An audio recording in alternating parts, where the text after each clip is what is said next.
Bonsoir à tout le monde et merci de participer à ce cours.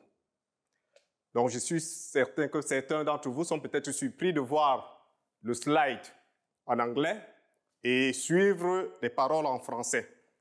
N'oublions pas que nous sommes dans la semaine juste après la Pentecôte. Et il est tout à fait normal que chacun me suive dans la langue qui lui est la plus appropriée. Donc, nous aurons donc certains qui vont me suivre de manière visuelle et d'autres qui vont me suivre de manière auditive. Mais à la fin, les deux vont se joindre mutuellement. Donc, moi, je suis Bertrand Mbama Ngoulou, enseignant-chercheur au département de mathématiques et informatique de la faculté des sciences de l'Université de Douala. Je suis principalement chargé de cours et dans le cadre de mes recherches, je suis attaché à la fois au laboratoire de mathématiques de l'Université de Douala et à l'équipe de recherche de mathématiques appliquées aux sciences sociales (ERMAS) de l'Université de Yaoundé 1. Et c'est bel et bien dans cette dernière équipe où j'ai effectué mes recherches et soutenu également ma thèse sous l'encadrement conjoint du professeur Difolambo et du feu Mvuru Yves. Dans notre laboratoire, donc notre équipe de recherche de mathématiques appliquées aux sciences sociales, s'attend également dans les tout prochains jours rendre hommage à l'un de nos éminents encadreurs et pairs, Nicolas Gabriel Andiga, donc ça sera notamment au mois de juillet. Et je vais vous donner le contact à la fin de ce cours. Pour ceux qui n'ont pas encore eu l'occasion d'arriver au Cameroun, ça sera une chance de pouvoir visiter le Cameroun et de voir également qu'est-ce qui est fait dans le cadre donc, de l'école mathématique camerounaise et plus particulièrement l'école de théorie des jeux et du choix collectif. Pour ce cours-ci, donc, j'ai bénéficié de la bourse SIMPA ICTP Recherche in Peace qui m'a permis, dans un premier temps, de passer un séjour de recherche au laboratoire de mathématiques et ainsi qu'à l'EURIA, à l'Université de Bretagne occidentale à Brest. Ce jour de recherche qui a été effectué en collaboration avec M. Franck Vermin, qui est attaché à l'EURIA de Brest. Et je tiens à remercier également l'Université de Bretagne occidentale à Brest et ses différents établissements, notamment la faculté des sciences, le laboratoire de mathématiques et l'EURIA pour l'accueil et également les facilités qu'ils m'ont offertes pendant mon séjour. Je remercie également l'Université de Caen, Normandie, qui m'a donné également la possibilité de faire un exposé pendant le séminaire au laboratoire d'économie de cette université. Donc, je tiens également, avant de terminer, remercier mon université d'attache, l'Université de Douala. Et enfin, je tiens à, comme on dit en termes mathématiciens, ce n'est pas simplement la tête, le cerveau, également il y a le corps. Je tiens également à remercier mon épouse Marie-Louise Ngaondoa ainsi que toute la famille. Donc, le cours que je vais donc présenter, comme vous voyez le titre, en réalité, il s'agit des valeurs probabilistes dans les jeux coopératifs et leur application en machine learning. Quand nous avons essayé de discuter les différents profils qui se sont inscrits dans le cadre de ce cours-ci, nous avons pu les regrouper en 3 principales catégories.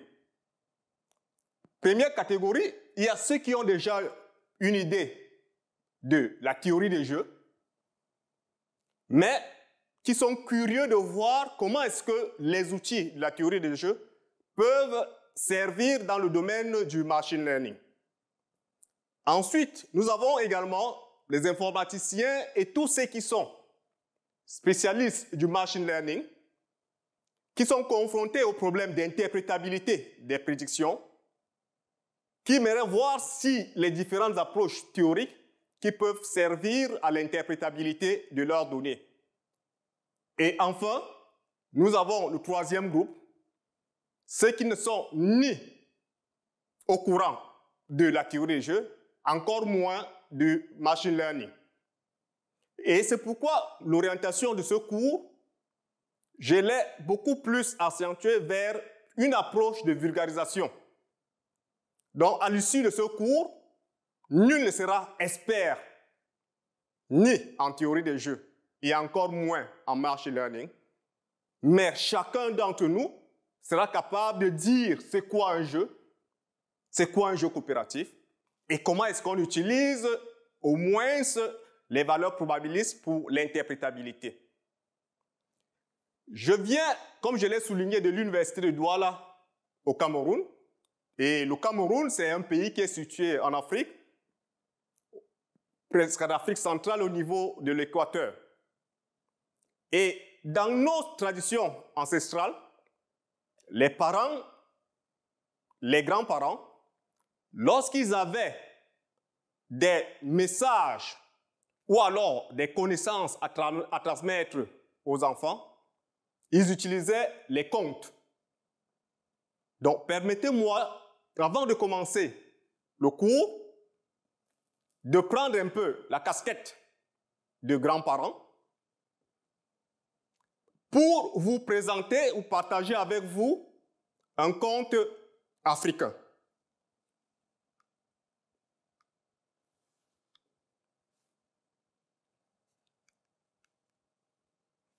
Donc, il s'agit en réalité de l'histoire de Zé, de Koulou et de Kela.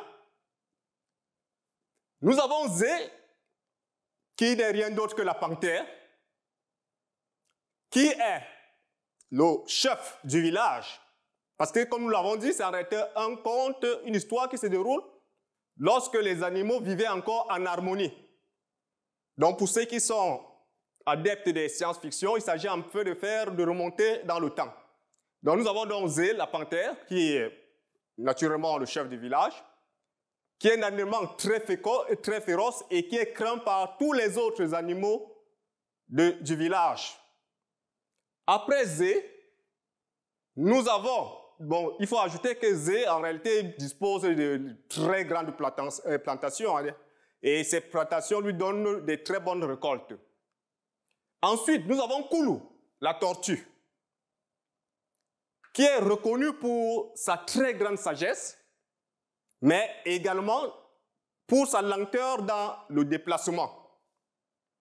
Et notre troisième protagoniste, ça sera Ekela, la chèvre. La chèvre qui est connue pour sa vitalité, son énergie, son impulsivité parfois, mais également par son insouciance.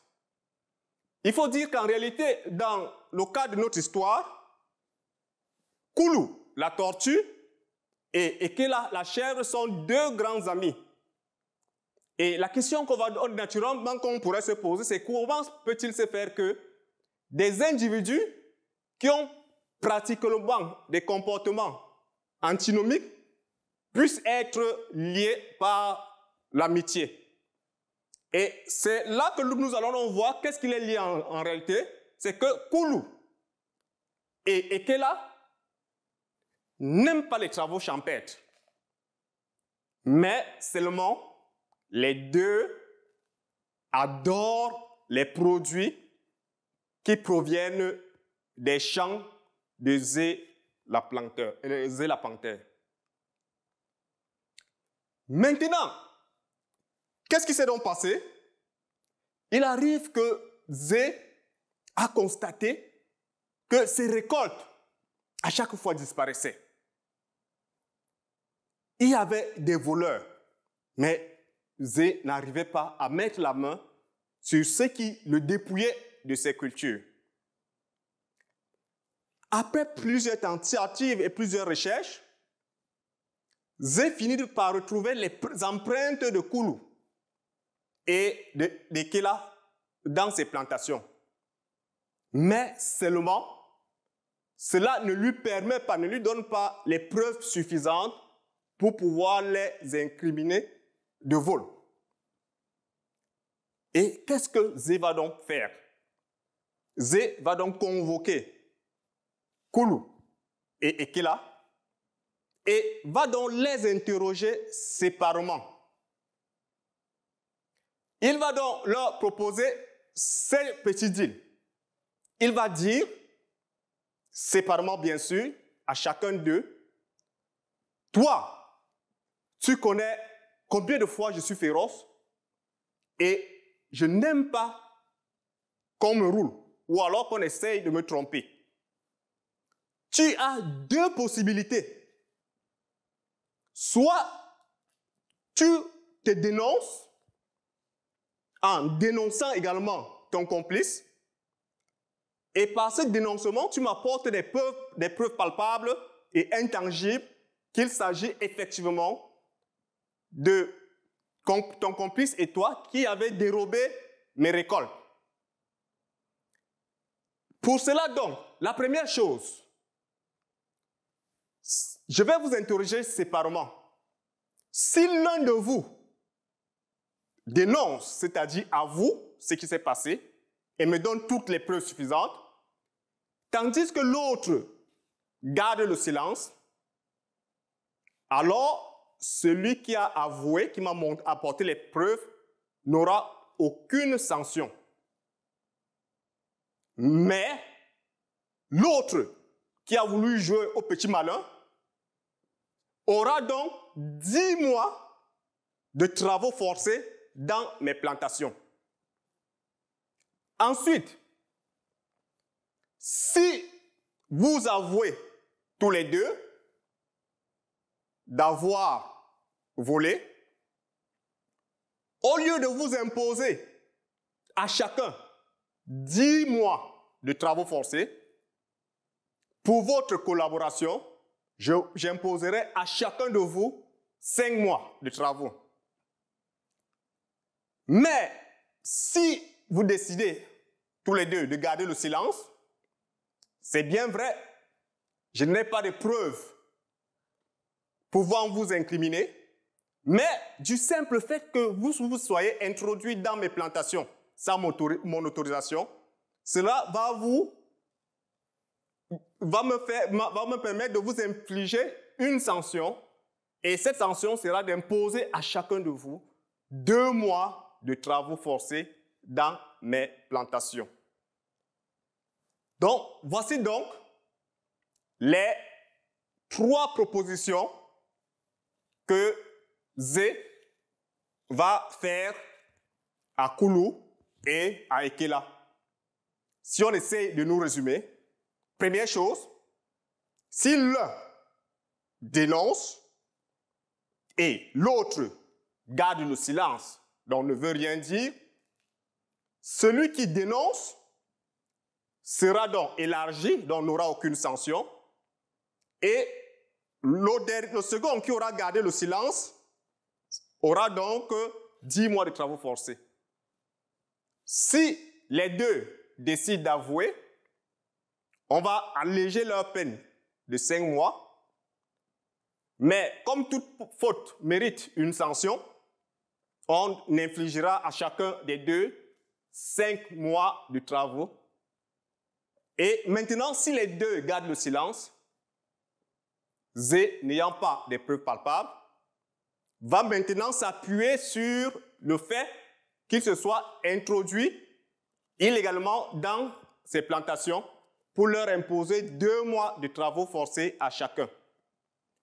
La question qu'on va donc se poser, c'est si vous êtes Koulou ou alors Ekela, quel est le comportement que vous allez adopter? Allez-vous vous dénoncer votre complice et vous-même, ou alors allez-vous garder le silence? Notons que chacun, nous avons bien dit plus haut que Koulou et Ekela n'aiment pas les travaux champêtres. Donc, l'idéal pour chacun, c'est d'avoir la plus petite sanction possible. Et nous allons donc résumer cela à travers ce tableau, qui est en réalité une petite matrice. Donc, nous voyons ici, là, nous avons Koulou, et ici, nous avons Ekela. Koulou peut soit choisir d'être silencieux, ou alors dénoncé. De même pour Ekela, soit silencieux ou alors dénoncé. Et lorsque nous voyons ces couples-ci, la première composante du couple, c'est la sanction qui est infligée à Koulou. Et la deuxième composante du couple, c'est la sanction qui est infligée à Ekela. Maintenant, mettons-nous un peu à la place de Koulou, qui va utiliser sa sagesse. Koulou va donc se poser la question de savoir, devrais-je garder le silence ou alors dénoncer? Et pour le faire, le Koulou va donc agir en tenant compte des comportements possibles d'Ekela. Il faut noter que lorsque Koulou va prendre sa décision, Koulou n'est pas au courant de ce que Ekela aura choisi, et réciproquement. Donc, Koulou va donc procéder ainsi. Première chose, qu'est-ce qu'il se dit? Si je garde le silence et Ekela garde le silence, j'ai 2. Par contre, si je dénonce et que Ekela garde le silence, j'ai 0. Donc, ça veut donc dire que dans le cas où Ekela garderait le silence, Koulou aura plutôt avantage à dénoncer. Maintenant, il passe maintenant dans la deuxième composante. Il dit, si je garde le silence et que Ekela dénonce, j'aurai 10. Alors que si je dénonce et que Ekela dénonce, j'ai 5. Donc, ça veut donc dire que si Ekela dénonce, et Koulou gagnerait à dénoncer. Ainsi donc, peu importe le choix que Ekela aura effectué, Koulou gagnerait à dénoncer. Et de manière analogue, si on raisonne, on va aussi constater que Ekela également va gagner à dénoncer. Et on se retrouve dans cette situation-ci où tous auront une peine de 5 mois de travaux forcés. Donc, qu'est-ce que cela nous amène un peu comme enseignement? Pourquoi est-ce que nous nous retrouvons dans cette situation? Nous nous retrouvons dans cette situation parce que nous avons Koulou qui veut maximiser son utilité, c'est-à-dire avoir la plus petite peine possible. Et de l'autre côté, nous avons Ekela également qui aimerait maximiser son utilité, c'est-à-dire avoir la plus petite peine possible. Et nous sommes là. Or, nous constatons que dans cette situation, tous sont presque perdants par rapport à celle-ci, où ils auraient tous 2 mois seulement au lieu de 5. Et ça, cette situation est un peu appelée dans la littérature. Donc, il y a 2 mathématiciens américains qui ont conceptualisé cette situation, qui est connue donc sur le concept donc du dilemme du prisonnier. Et le dilemme du prisonnier vient un peu mettre en exergue le fait que dans cette situation, il peut arriver que lorsque les individus veulent maximiser leur utilité de manière égoïste, ils se retrouvent dans une situation qui est sous-optimale pour le collectif. Et donc, cette situation où nous sommes là, parce qu'arrêtez, dès que nous sommes ici, on constate qu'il n'y a aucun individu qui a intérêt à changer de position. Cette situation, on va donc l'appeler donc, ça sera donc la situation qu'on va appeler donc un équilibre de Nash. Donc, un équilibre de Nash, c'est une situation dans laquelle, dès que nous nous retrouvons, personne n'améliore son utilité ou bien personne n'améliore sa situation lorsqu'il change unilatéralement sa stratégie, sachant que son ou ses vis-à-vis gardent les leurs inchangés. Et comme je vous ai dit, ça a été appelé équilibre de Nash parce que ça a été introduit par Nash en 1950. Maintenant, nous allons donc nous poser la question suivante. Qu'est-ce qui aurait donc conduit Koulou et Ekela à... Qu'est-ce qui aurait donc conduit Koulou et Ekela à cette situation, je vous en prie, à cette situation où tous sont perdants, alors qu'il y a bel et bien une possibilité où ils peuvent avoir, tous peuvent avoir un gain de 2,2. Donc, tous peuvent avoir arrêté une peine de 2,2 qui est bien sûr minime par rapport à 5,5. Et nous nous sommes dit qu'en réalité, c'est parce qu'en réalité, ils agissaient de manière séparée. Cela signifie donc que si les deux s'étaient concertés, ils se seraient entendus à garder le silence, mais à condition que chacun fasse confiance à l'autre. Mais comme on dit souvent que la confiance n'exclut pas la méfiance,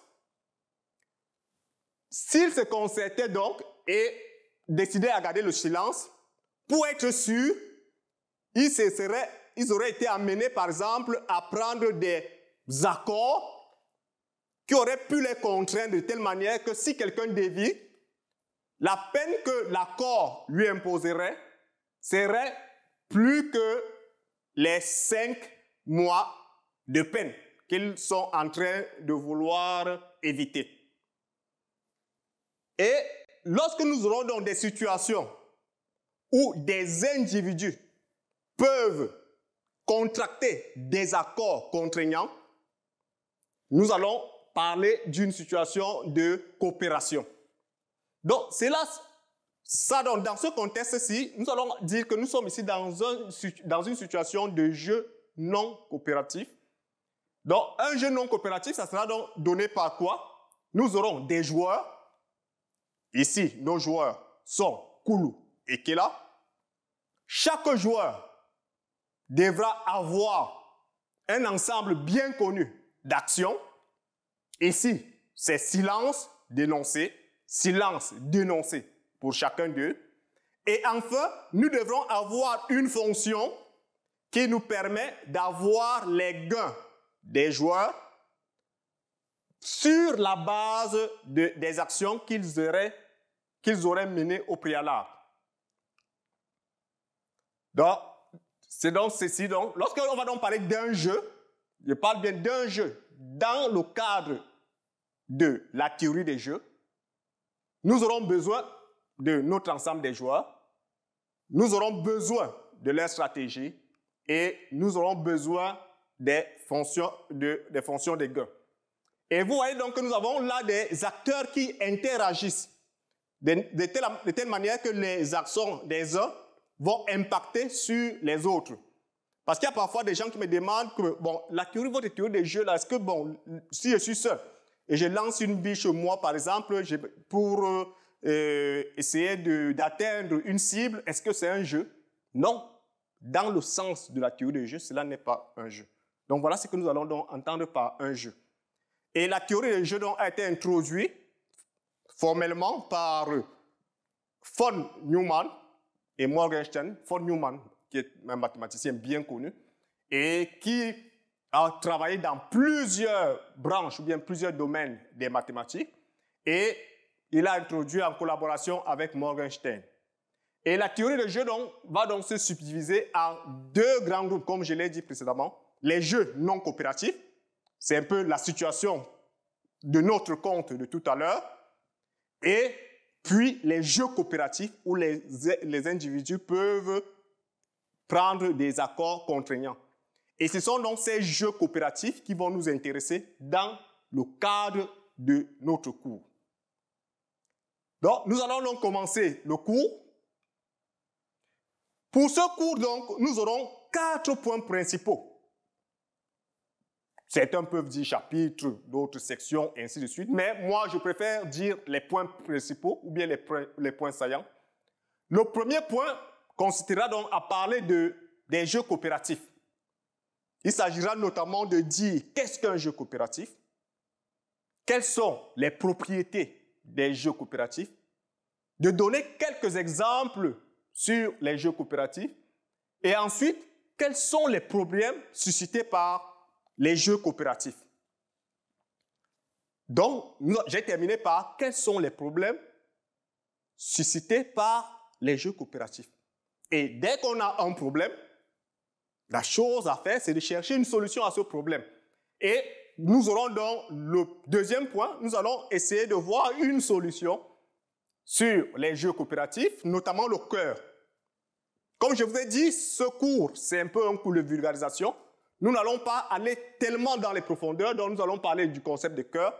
Mais en dehors du cœur, il y a des concepts similaires, un peu comme le Z-cœur, qui a été introduit par Nicolas Gabriel Anjiga. Nous aurons d'autres concepts comme le nucléolus, et ainsi de suite. Lorsque nous aurons terminé avec les solutions, nous allons parler des valeurs. Et l'une des valeurs les plus importantes, ou bien les plus connues, l'une des valeurs les plus connues, donc, c'est la valeur de Chapelet.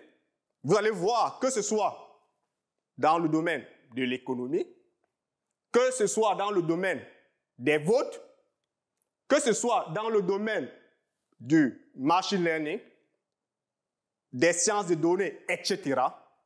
Beaucoup connaissent ou utilisent la valeur de Chapelet, mais ne savent toujours pas d'où qu'elle vient en réalité de la théorie des jeux.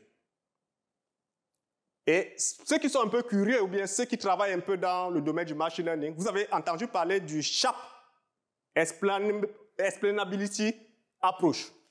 C'est une approche qui est en réalité basée sur la valeur de Chapelet. Et en machine learning, il y a des modules qui permettent de telle manière que dès qu'un individu met ses données, ça calcule. Donc, l'utilisateur ne sait même pas ce que la valeur de Chapelet et qu'est-ce qu'elle traduit. Mais utilise les résultats qui sont générés par ces algorithmes. Donc, dans le cadre de ce cours-ci, nous allons présenter donc la valeur de Chapelet, quelles sont ses propriétés, qu'est-ce qui fait de la valeur de Chapelet l'une des valeurs les plus utilisées. Et le dernier point, qui sera en réalité l'interprétabilité des modèles complexes en utilisant les outils de la théorie des jeux. Et lorsqu'on parle de l'interprétabilité des modèles complexes, je ne vais pas vous mettre déjà l'eau à la bouche. Lorsque nous sommes, par exemple, que ce soit ceux qui font dans l'économie, l'économétrie, ceux qui font dans la modélisation mathématique, dans le sens classique du terme, c'est que nous avons des modèles qui sont des équations qui nous permettent, à partir de nos données et de nos paramètres, de pouvoir faire des prédictions. Nous connaissons bien nos équations et nous pouvons les simuler en cas de besoin. Mais seulement avec le machine learning, ou bien l'intelligence automatique, nous mettons des données dans des algorithmes. Bien sûr que nous avons donné, il y a certaines approches qui sont bien définies, ou bien certains modèles, mais les paramètres générés par l'algorithme, nous ne sommes pas au courant. Et à la fin, nous avons une prédiction. Est-ce que la prédiction que nous donne la machine corrobore bien avec la réalité? Si oui, sommes-nous capables de dire l'impact de chaque variable que nous avons à l'entrée sur la prédiction? Généralement, nous ne sommes pas capables, puisque dans le machine learning, puisque nous n'avons pas le modèle de manière mathématique, nous ne sommes pas capables de donner ou bien de mesurer de manière fiable l'impact des différentes variables. D'où le recours donc aux outils de la théorie des jeux coopératifs. OK. Ainsi donc dit, nous allons donc passer donc à qu'est-ce qu'un jeu coopératif? Avant de présenter de manière formelle qu'est-ce qu'un jeu coopératif, nous sommes montés d'abord dans le temps avec notre compte africain. Nous allons maintenant venir à un problème contemporain, un problème que nous rencontrons tous les jours. Nous sommes dans le cas de 3 villes, 3 municipalités, A, B et C, qui sont confrontées à un problème d'électrification. Et pour réaliser donc ces projets, elles auront bien sûr besoin d'acheter du matériel. Mais pour acheter donc ce matériel, il est possible que les communes se mettent ensemble, c'est-à-dire coalisent, afin de pouvoir réduire leurs dépenses. Donc, pour notre cas, notre exemple illustratif, nous avons donc les 3 villes A, B et C qui veulent bien sûr mettre à jour ou bien mener un projet d'électrification. Et les différentes configurations, les études menées bien sûr par les experts montrent que si chacune des villes réalise son projet de manière séparée, alors chacune des villes, les bénéfices réalisés pourront être 2. Donc il y a un cas qui s'est doublé là. Donc pour la commune A pourrait réaliser des économies de 2. Donc vous pourrez mettre l'unité monétaire qui pourrait vous sembler acceptable. La commune B réaliserait également des économies de 2 et 1 pour l'autre. Maintenant, si les communes A et B se mettent ensemble pour réaliser leur projet d'électrification, l'économie globale qu'elles auront réalisée sera de 4. Et maintenant, si nous avons A et C, les 2 auront une économie de 3. B et C, c'est 4. Et maintenant, si les 3 se mettent ensemble, ils auront une économie de 6. Donc, lorsque nous essayons de voir toutes ces configurations, donc, si nous partons séparément, si je suis la commune A et que je m'allie à B, j'ai 4. Si c'est plutôt si je m'allie à B, nous avons en tout 4. Si c'est C, nous avons en tout 3. Et si je m'allie aux 3 autres, en tout, nous économisons 6. Donc, la question que la commune A, naturellement, va se poser, pour moi, quelle est la meilleure décision à prendre? M'allier à B, à C, ou alors aux 2? Ensuite, lorsque nous nous serons alliés, parce qu'il ne suffit pas seulement de nous allier, lorsque nous nous serons alliés, nous nous allions pourquoi? Pour maximiser nos économies, c'est-à-dire nos gains. Et quand nous serons alliés, ça veut dire qu'en réalité, nous aurons un gain collectif. La deuxième préoccupation qui va donc se poser, ça sera la question du partage. Comment est-ce que les gains réalisés par notre collaboration seront répartis de manière équitable? Je mets bien équitable, je vais donner les guillemets. Pour donc répondre à ces questions, parce qu'en réalité les 3 villes attendent notre réponse, nous allons donc utiliser le modèle, le formalisme des jeux coopératifs. C'est quoi donc un jeu coopératif?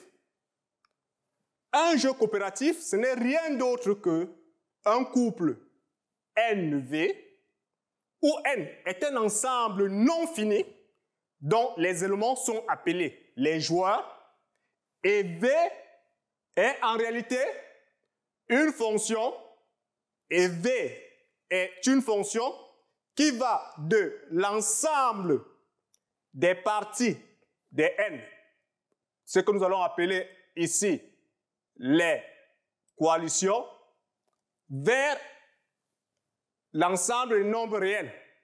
Et nous voyons bien que nous avons la condition V de l'ensemble vide égale 0.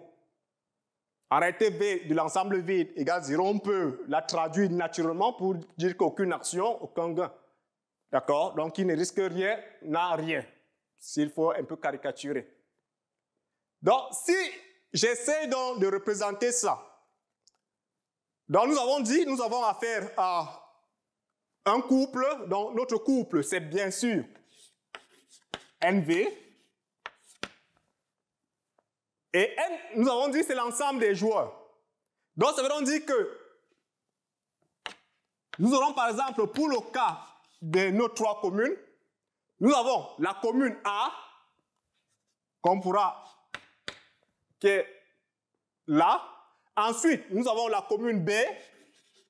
Et enfin, la commune C. Ça, c'est l'ensemble des joueurs. Et maintenant, nous avons P de N. P de N, c'est quoi? C'est l'ensemble de toutes les parties. P de N, nous aurons bien sûr l'ensemble vide. Nous aurons le singleton A, le singleton B, le singleton C, la paire AB, la paire AC, la paire BC et enfin l'ensemble N lui-même.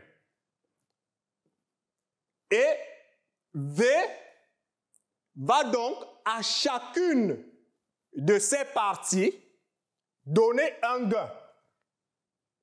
Tout à l'heure, nous avons dit par convention, donc, le V de l'ensemble vide, c'est 0. Donc, nous aurons donc V, pour notre cas, c'est 0. Donc, ça veut dire qu'en réalité, si les communes n'ont pas de projet, décident de ne pas réaliser, il n'y a aucune économie à se faire, parce qu'il n'y aura aucune dépense, ainsi de suite. Voilà. Maintenant, si les communes vont séparément, nous avons dit qu'en réalité, pour la commune A, c'est 2. Pour la commune B, c'est 2 également. Pour la commune C, c'est 1. Maintenant, lorsque les A et B se mettent ensemble, nous avions 4. Si A et C se mettent ensemble,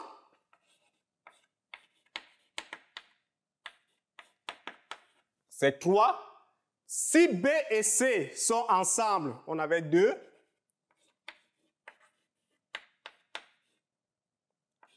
B et C se mettent ensemble, c'est également 4, je crois bien. Et maintenant, lorsqu'on avait les trois communes, donc V de N, ça nous donnait 6. Donc, nous avons bel et bien là ce qu'on va donc appeler un jeu coopératif. Et maintenant, donc, dans les jeux coopératifs, qui sont en réalité une structure mathématique, nous allons nous poser la question, lorsque j'ai un jeu coopératif, par exemple, quelles peuvent être ses propriétés en termes de structure? Donc, chaque fois que vous allez me voir aller de ce côté-ci, j'ai dit qu'en réalité, pour le coup, nous n'aurons pas trop d'équations. Mais lorsque je vais souvent aller là-bas pour me cacher, il s'agira un peu d'écrire des équations pour montrer également le formalisme qui est caché derrière. Donc, lorsqu'il veut prendre par exemple donc, les jeux coopératifs qui sont définis sur N, donc je prends un ensemble N qui est fixé, et l'ensemble de tous les jeux coopératifs sur N, on va le noter gamma de N. Donc, gamma de N, c'est l'ensemble de tous les jeux coopératifs qui sont définis sur grand N. Donc, pour simplifier la tâche, si je suis dans gamma de N, au lieu de noter NV comme ceci, je vais simplement noter V. Donc, pour simplifier les choses, je vais simplement noter ceci égale V. Donc, si je prends donc deux jeux qui sont définis sur le même ensemble grand N, donc si je prends par exemple V et W, qui sont deux jeux coopératifs sur N, je peux définir la somme de ces deux jeux-là. Et j'aurai donc le jeu somme. Comme vous voyez bien que ceci n'est rien d'autre qu'une fonction qu'on appelle en réalité la fonction caractéristique. Je vais également définir V plus W qui sera tel que à toute coalition, bien toute partie de N, je vais donner V de S plus W de S. Donc ça, c'est en réalité la somme au sens classique des fonctions. Donc de la même manière, si je prends maintenant un scalaire que je vais appeler lambda, je vais définir lambda.v de S qui sera donc égal à lambda fois V de S. Et lorsque je vais donc munir gamma n de l'addition que j'ai définie plus haut et du point qui est en réalité la multiplication externe, j'obtiens en réalité un espace vectoriel réel. Et naturellement, lorsque nous sommes dans le domaine des espaces vectoriels, la question qu'on va se poser, cet espace vectoriel est-il de dimension finie? Si oui, suis-je capable de déterminer une base? Lorsque je prends donc mon gamma de n, donc l'ensemble des jeux coopératifs sur n, dont la structure associée est celle d'un espace vectoriel réel, je vais donc montrer qu'en réalité, cet ensemble est un espace vectoriel de dimension finie. Et la technique est très simple pour le vérifier. Donc, ceci un peu. Donc, c'est très simple en réalité pour le vérifier. Donc, nous n'allons pas passer par des définitions générales. Nous allons prendre juste une approche de construction d'une base. Lorsque je prends un jeu, nous avons dit quoi? Un jeu, comme nous avons défini plus haut, est juste déterminé par l'association ou bien par nos calculs de la valeur pour chacune des coalitions. Donc, cela signifie donc que lorsque je vais prendre V, qui est en réalité un jeu sur gamma de n, V est parfaitement connu par la donnée de la famille de V de S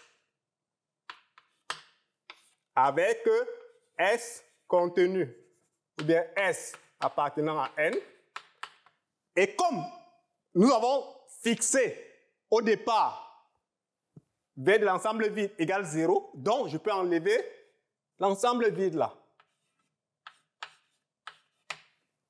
Donc, il suffit pour moi d'avoir les S, donc les parties de n qui sont non vides, pour pouvoir avoir mon jeu. Par conséquent, pour avoir mon jeu, donc, j'ai simplement besoin de combien de paramètres, puisque l'ensemble des parties de grand N, son nombre d'éléments, c'est quoi? Quand je vais mettre une valeur absolue de l'ensemble, c'est en réalité le cardinal de cet ensemble-là. Nous savons déjà que le cardinal de P de n, ce n'est rien d'autre que 2 à la puissance le cardinal de n.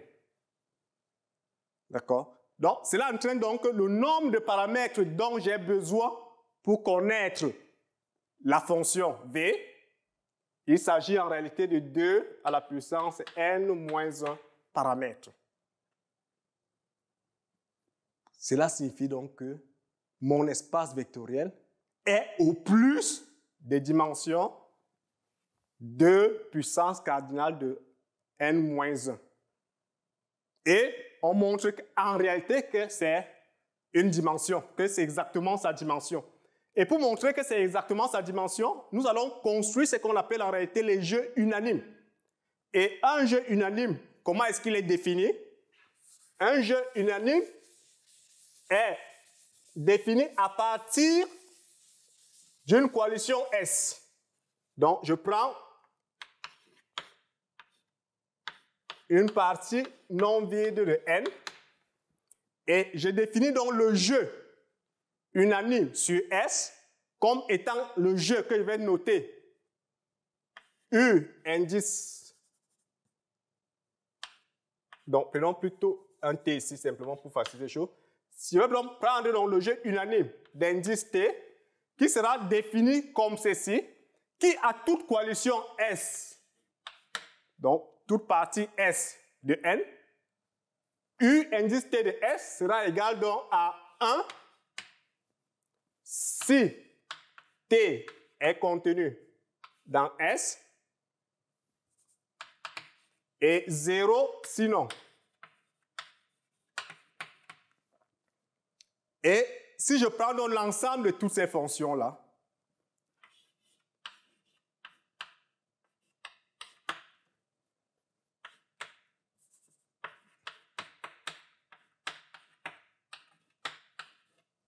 il est facile, on montre facilement que ces fonctions-là forment une base de l'ensemble gamma de N muni de plus et de points.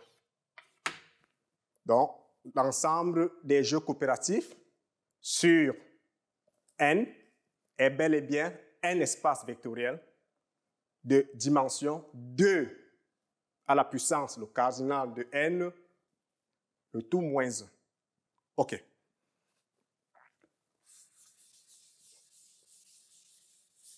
Et parmi donc les jeux coopératifs, comme nous venons de le définir, nous avons une famille qui est très importante. Puisque nous avons nos jeux coopératifs qui sont définis de P de N vers R. Et c'est pourquoi dans la littérature, on va beaucoup plus souvent parler des jeux coopératifs à utilité transférable. Donc, lorsque nous allons parler des jeux coopératifs dans notre sens, en réalité, il s'agit des jeux coopératifs à utilité transférable. Ce sont des jeux pour lesquels les gains des coalitions sont des réels. OK. Je disais donc que dans la famille des jeux coopératifs sur grand N, il y a une sous-famille qui est également largement étudiée dans la littérature. Il s'agit en réalité des jeux que nous allons appeler les jeux simples. Simples, bien sûr, mais ces jeux ne sont pas aussi simples que leur nom l'indique. Donc nous aurons les jeux simples. Un jeu simple, c'est quoi simplement? Un jeu simple, c'est un jeu qui est défini sur N et qui est tel que pour toute S partie de N, V de S va appartenir à 0, 1. Et je crois que les informaticiens qui sont avec nous, les logiciens, ceux qui font également dans la logique, qui sont avec nous, lorsqu'ils voient 0, 1, ceci leur parle beaucoup. Donc, par conséquent, donc, dans un jeu simple, le gain d'une coalition, ça sera soit 0, soit 1. Et généralement, il y a une seconde condition qu'on ajoute souvent, qui est en réalité la condition de monotonie, qui n'est pas obligatoire. Donc, dans certains documents, vous allez avoir cette condition de monotonie qu'on va imposer, dans d'autres non. Et la condition de monotonie dit quoi? Si je prends S et T, qui sont deux parties de N, dès que j'ai S qui est contenu dans T, automatiquement, je dois avoir le gain de S qui sera inférieur ou égal au gain de T. Donc, c'est ce qu'on va jamais appeler les jeux simples. Et les jeux simples sont utilisés dans quel contexte? Lorsque j'ai un peu parlé de l'équipe de recherche en mathématiques appliquées aux sciences sociales de l'Université de Yaoundé, je vous ai dit que cette équipe, pour ne pas dire des bêtises, je dirais qu'en réalité, elle est parmi les premières équipes en Afrique. parce que si j'aurais voulu dire des bêtises, je dirais qu'elle est la première, mais je n'ai pas vérifié, l'une des premières équipes en Afrique qui mène les recherches dans le domaine de la théorie des jeux et du choix collectif.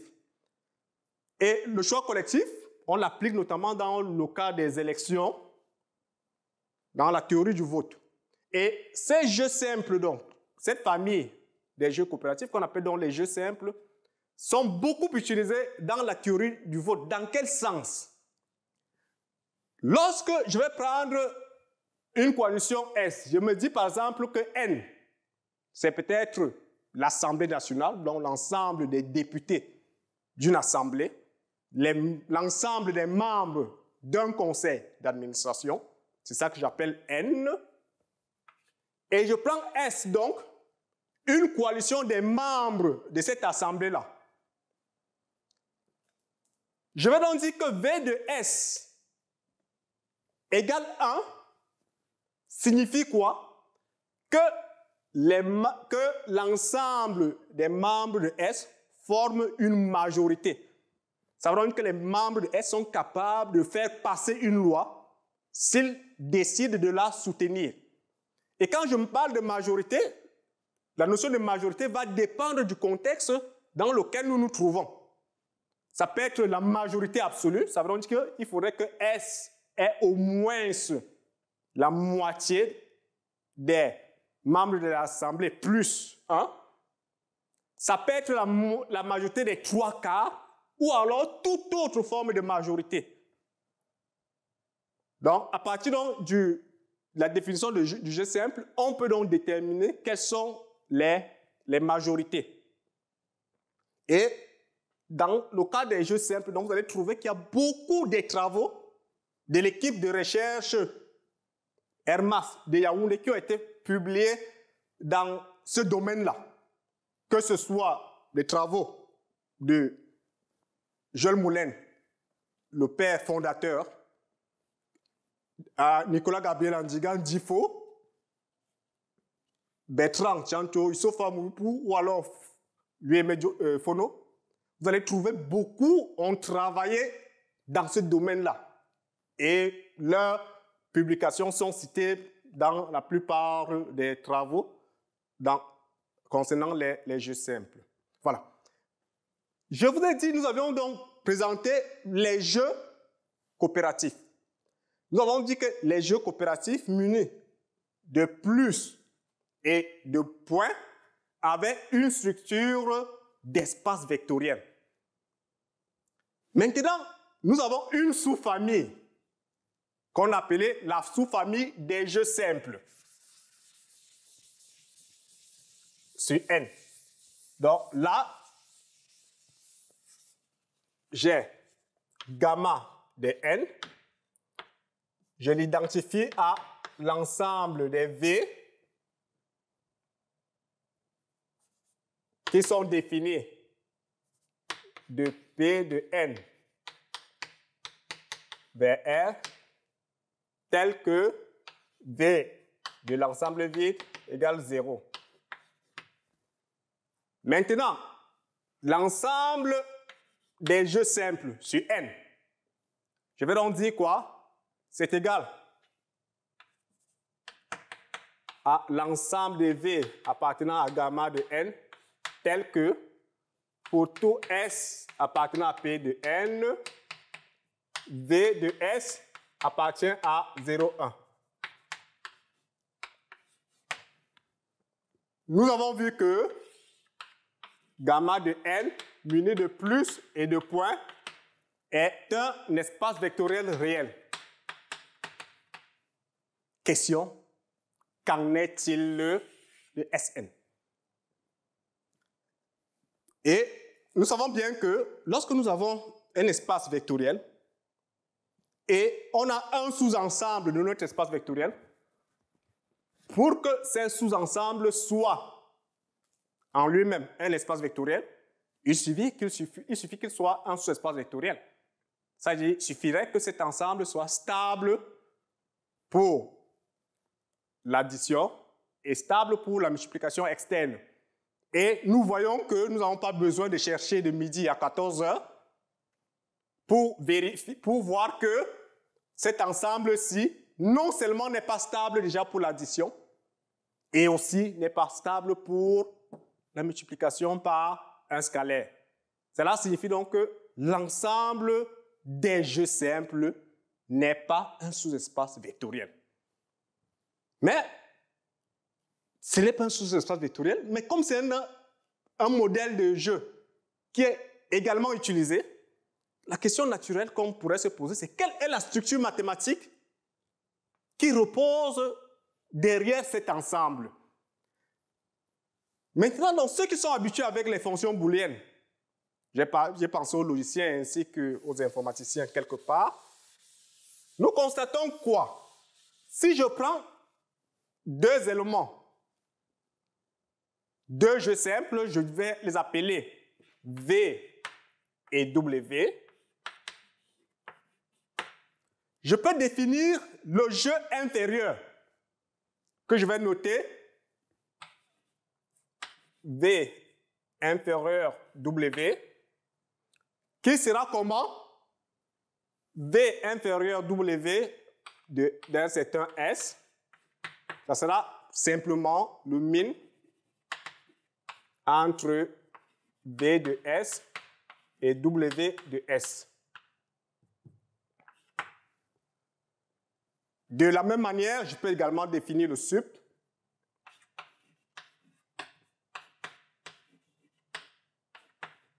Ça sera égal au max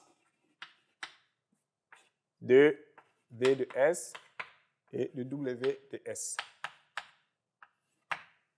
Et il est facile de vérifier que le V, le min là, de deux jeux simples est également un jeu simple. Et le max de deux jeux simples est également deux jeux simples. D'accord? Donc, cela signifie donc que l'ensemble des jeux simples est clos par rapport à ces deux lois que nous venons de définir. Et nous montrons que l'ensemble Sn muni du inf et du sub là, en réalité, ce qu'on aura, on va appeler la structure mathématique un treillis. Donc, c'est un treillis. Et pourquoi en réalité je m'intéresse à ces structures-là? Parce que plus tard, peut-être qu'on ne le verra pas toujours, nécessairement dans le cadre de ce cours-ci, lorsque nous allons définir les valeurs sur les jeux coopératifs, ou alors les indices de pouvoir sur les jeux simples, ces structures que nous venons de présenter vont nous permettre donc de caractériser de manière axiomatique ces différentes notions-là. OK. Donc, voilà un peu quelques exemples ou alors quelques structures algébriques qu'on rencontre à la fois sur les jeux coopératifs et sur une famille très intéressante de ces jeux, les jeux simples. Voilà.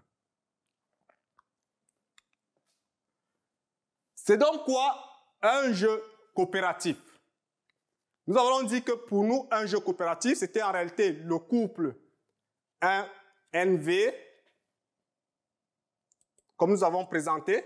Et maintenant, quelles peuvent donc être les propriétés d'un jeu coopératif? Nous avons donc comme première propriété, un jeu coopératif sera donc dit, premièrement, essentiel. Cela signifie quoi? Nous avons vu que dans la condition d'essentialité veut dire que le gain de la grande coalition sera supérieur ou égal à la somme des gains individuels. Donc, c'est ça la condition d'un jeu essentiel. Ensuite, la deuxième condition, c'est la symétrie. On va donc dire qu'un jeu est symétrique si je prends deux coalitions qui ont le même nombre d'éléments. Je rappelle que lorsqu'on a un ensemble, quand vous voyez valeur absolue d'un ensemble, il s'agit en réalité du cardinal. Donc, un jeu simple sera symétrique si, dès que j'ai deux coalitions qui ont le même nombre d'éléments, alors ces deux coalitions ont le même gain. En réalité, cette définition, bien cette propriété, dans certains documents, ça sera plutôt un résultat, une propriété ou bien un théorème. Parce qu'en réalité, l'une des définitions initiales également, qui est équivalente à celle-ci d'un jeu symétrique, c'est que si je prends une coalition S et je trouve l'image de S par une bijection de N, donc une permutation de l'ensemble des joueurs, alors S et son image par une permutation de l'ensemble des joueurs auront en réalité le même gain. Et cette définition est équivalente à celle-ci. Et celle-ci est beaucoup plus simple à voir et à utiliser. Donc ça sera donc un jeu, la propriété dans le jeu symétrique. Ensuite, un jeu sera monotone si elle prend deux coalitions, dès que l'une est plus petite. Et vous voyez que la monotonie, généralement, c'est l'une des conditions qu'on impose, par exemple, dans les jeux simples. Mais alors que pour un jeu coopératif quelconque, il n'est pas nécessairement monotone. La suradditivité.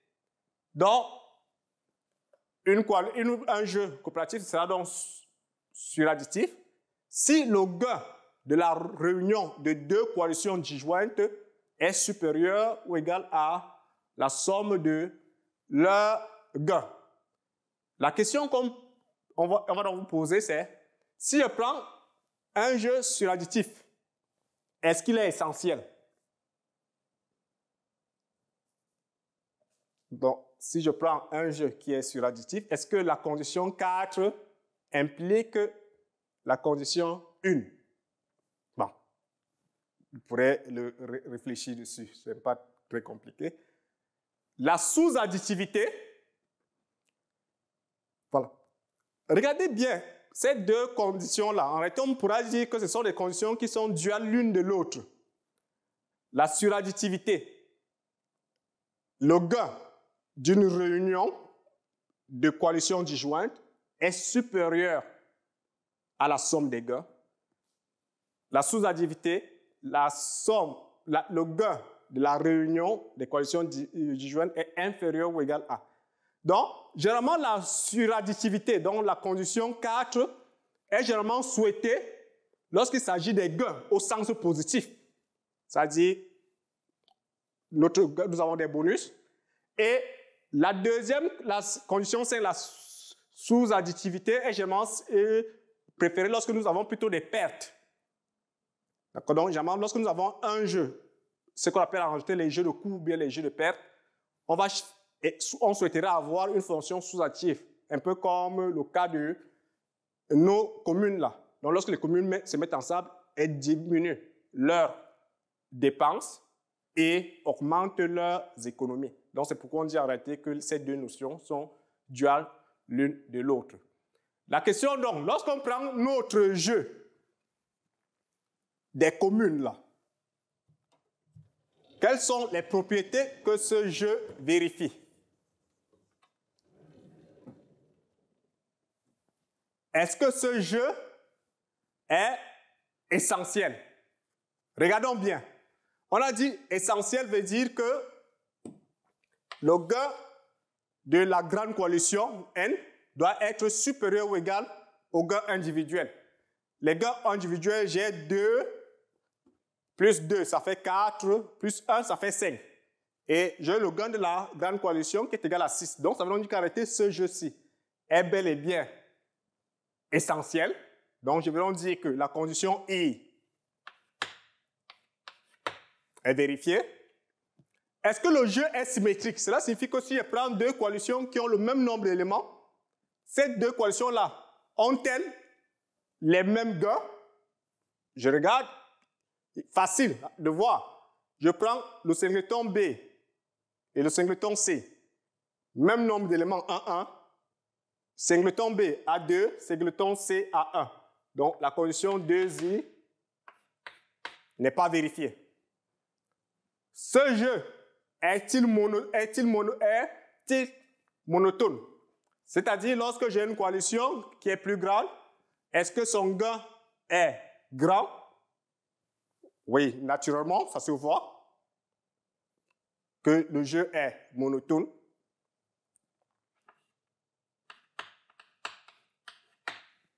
Maintenant, la suradditivité et la l'une ou l'autre, vous pourrez également vérifier est-ce que ce jeu est suradditif ou sous-additif. Et maintenant, si un jeu vérifie à la fois la sous-additivité et la suradditivité, vous voyez qu'on aura l'égalité. Et c'est ce qu'on va appeler en réalité les jeux additifs. OK? Donc, c'est ça qu'on va donc appeler un jeu additif. OK. Donc, voilà un peu les propriétés sur les jeux. Maintenant, qu'en est-il donc des joueurs? Nous avons bien vu les jeux, nous avons vu la structure algébrique sur les jeux, nous avons vu quelques bonnes propriétés sur les jeux. Qu'en est-il donc maintenant des joueurs? Maintenant, lorsque nous allons donc prendre un jeu coopératif sur N et un joueur I, on va donc dire que le joueur I est un joueur Doumi. Si le gain qu'une coalition obtient lorsqu'elle se fait rejoindre par I, donc vous voyez qu'ici nous avons par exemple V de S. S c'est une coalition qui ne contient pas I. Et quel est le gain supplémentaire du fait que le joueur I rejoigne la coalition S? C'est ce que nous allons appeler V de S union I moins V de S. Et nous allons dire donc que le joueur I est un joueur Doumi si le gain supplémentaire qui est réalisé lorsqu'il rejoint une coalition ne dépend pas de la coalition rejointe. Donc nous voyons que ce gain on aura toujours le même gain. Et un joueur nul, c'est un joueur qui est tel que lorsqu'il rejoint une coalition où il n'était pas précédemment, le gain ne change pas. Et il est tout à fait normal de voir que cela signifie donc quoi? Un joueur nul sera un joueur qui est tel que le gain supplémentaire lorsqu'il rejoint une coalition, ça sera égal à 0. D'accord? Donc, un joueur nul est un cas particulier de joueur Doumi. Et c'est en réalité la remarque qui suit. Voilà. Revenons donc à nos cas ici. Parce qu'il faut toujours se poser le cas de notre exemple. Nous avons nos 3 villes. Et nous avons ce jeu-là. Parmi ces joueurs, A, B et C, y a-t-il un joueur nul?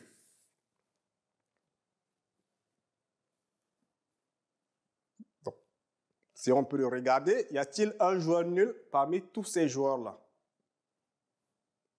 Donc, c'est un joueur qui est tel que, quelle que soit la coalition qu'il va rejoindre, le gain de la coalition initiale ne change pas du fait de son arrivée. Et si on voit donc la condition du joueur nul, l'une des conséquences de la condition du joueur nul, c'est quoi? Puisqu'on a dit que S là, c'est juste une coalition qui ne contient pas le joueur. Par conséquent, si on prend l'ensemble vide ne contient aucun joueur. Si I est un joueur nul, cela signifie que j'aurai donc V de l'ensemble vide union I qui sera égal à V de l'ensemble vide qui sera égal à 0. Or, l'ensemble vide union I, ce n'est rien d'autre que le singleton I. Donc, ça veut dire que V de I doit être égal à 0. Donc, V de I est égal à 0. Donc, ça, c'est déjà une condition nécessaire, mais pas suffisante. Donc, elle permet déjà de voir si un joueur n'est pas un joueur nul. Donc, allons-y. Lorsque je prends mes 3 villes, je vois qu'aucune des 3 villes n'a un gain nul lorsqu'elle est seule. Donc, ça donne que parmi les 3 villes, il n'y a aucun qui est un joueur nul. Question, y a-t-il des joueurs Doumi? Ou bien y a-t-il au moins une des communes qui soit Doumi? Et nous allons essayer d'aller pas à pas. Comme on n'en a que 3, donc on n'aura pas, ça ne sera pas vraiment compliqué à vérifier. Je commence donc par A. Lorsque je prends la commune A, je choisis toutes les coalitions qui ne contiennent pas A.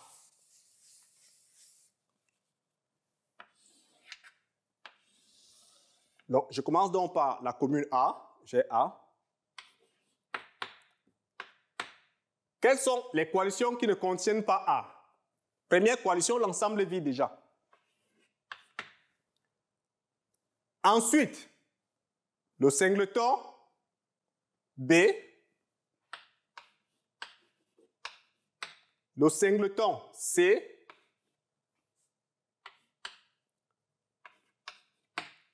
la paire BC.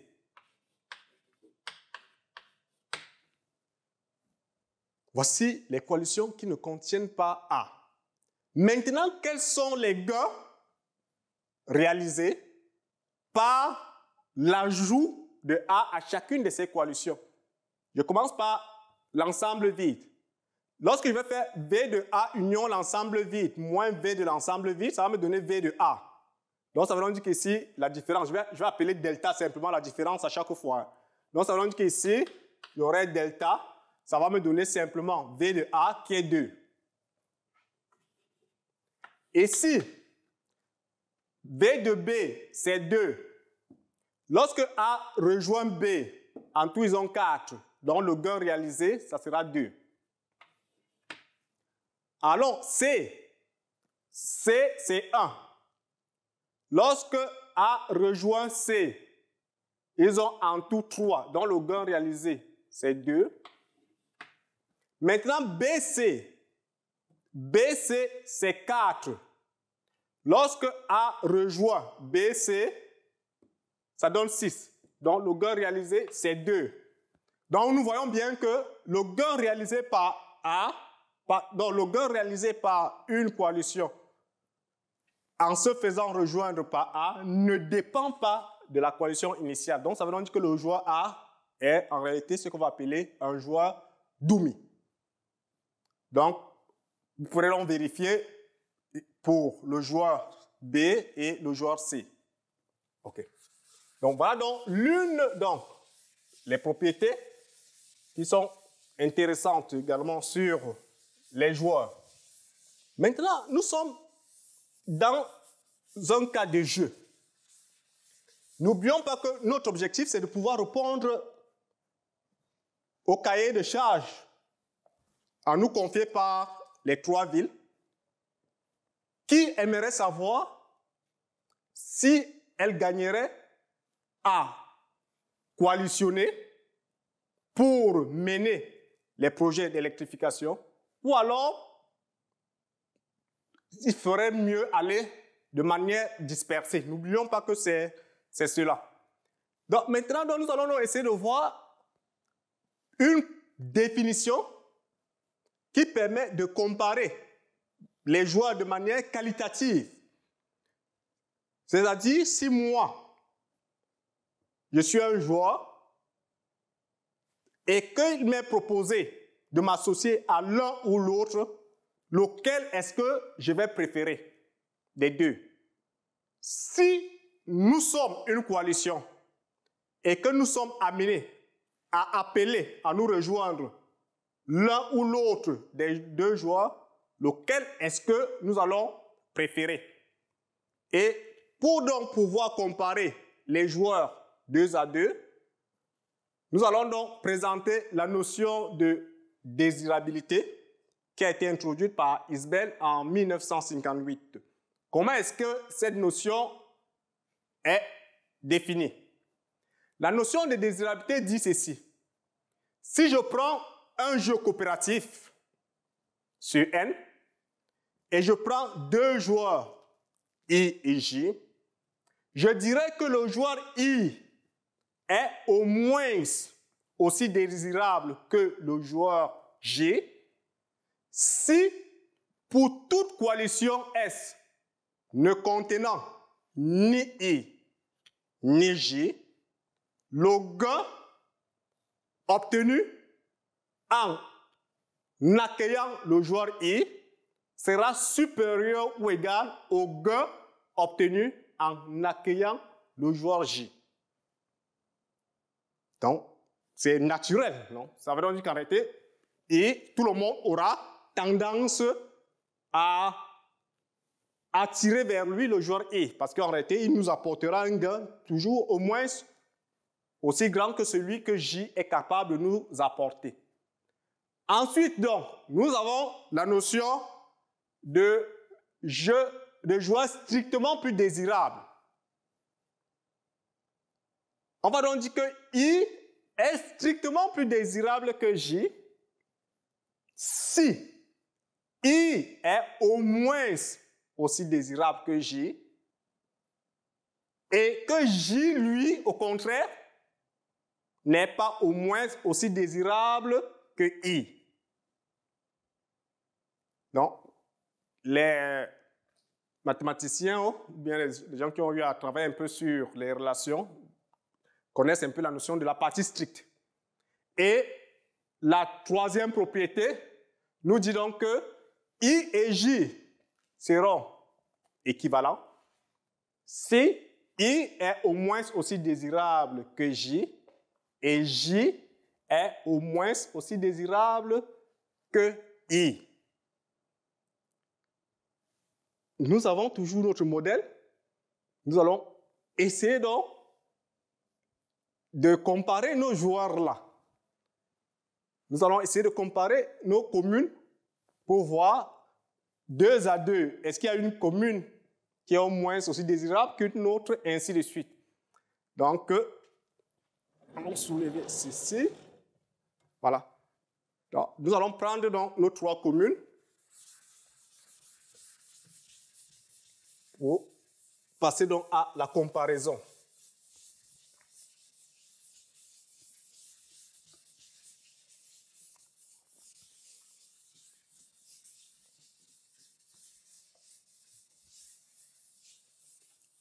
Donc, la première comparaison, on va donc s'établir, nous allons l'établir entre A et B. Et nous voyons qu'en réalité, pour comparer A et B, nous devons prendre toutes les coalitions qui ne contiennent ni A ni B. Donc, nous n'avons que 3 communes. Donc, je vais donc prendre donc la commune A et B. Donc, je commence par comparer A et B. Pardon. Quelles sont les coalitions qui ne contiennent, ou bien les parties de N qui ne contiennent ni A ni B? La première partie qui est évidente, c'est l'ensemble vide. Et ensuite, nous avons le singleton C. Commençons donc par l'ensemble vide. Lorsque A rejoint l'ensemble vide, qu'est-ce que nous obtenons? V de A, donc V de l'ensemble vide union le singleton A, ça sera égal à V de A.